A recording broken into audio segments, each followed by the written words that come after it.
An ex-con tries to convince Tubbs to join his mad murderous schemes on today's Miami Vice. The Cell Within was directed by Michael B. Hagen and was written by Jack Richardson, whose only prior Miami Vice credit was last season's Honor Among Thieves.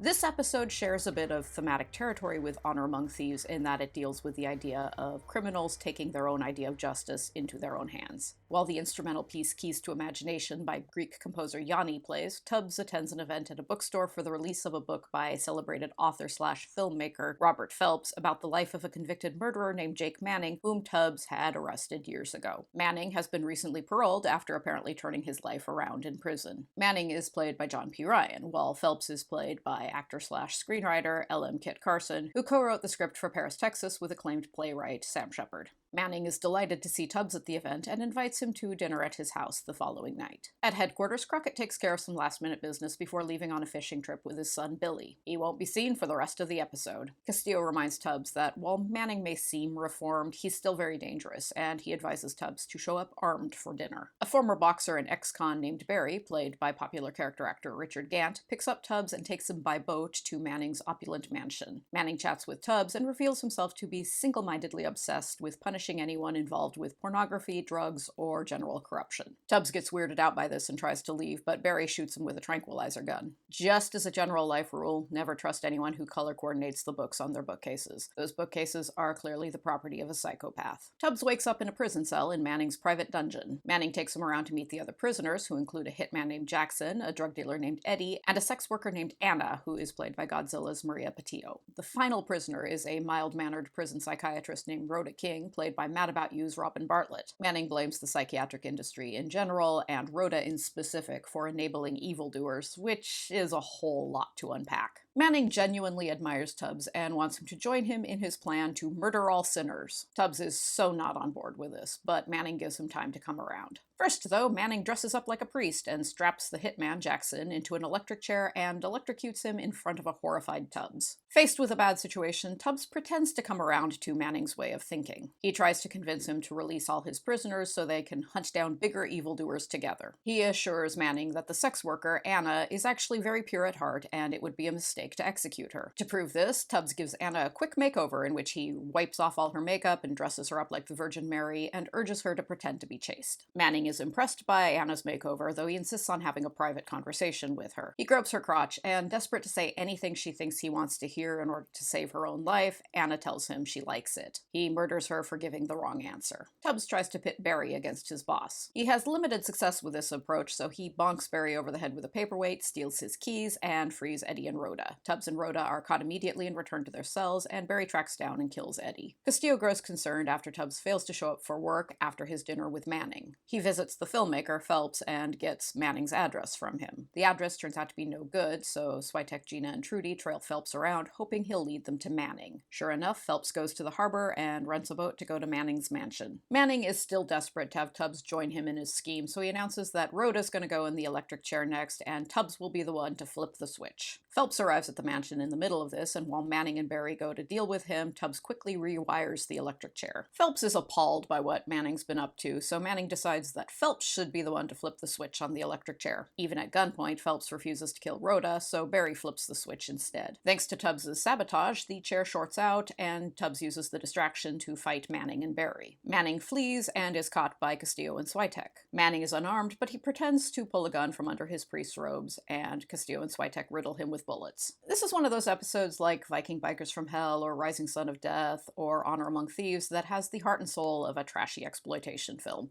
which to my way of thinking is a good thing. It has a preposterous plot and larger-than-life characters and over-the-top action, and it's generally pretty lurid and sensationalistic without any deeper thought behind it. This is territory that Miami Vice generally handles pretty well. Miami Vice could be a very big, sexy, sleazy show, though I think it was wise not to head into that area too often. It's nicely filmed, with interesting sets, good use of lighting, and some interesting scene compositions and angles. John P. Ryan gives a good performance, but I don't like Manning because he's awful. We're not supposed to like him, but we're stuck spending a lot of time listening to his half-baked philosophy and watching him murder people. Since we're really not supposed to extract any deeper meaning from a close character study of Manning, spending so much time with him does strip this episode of some of its juicy entertainment entertainment value. The pacing of this episode drags at times, and I think that's just because for long stretches of it, we're stuck listening to speeches on morality delivered by a madman. Nevertheless, I do like this episode. It's a good showcase for Philip Michael Thomas, and I always appreciate it when Miami Vice tries to do something a little different. I like to reward storytelling risks, so I'm giving this one 4 flamingos.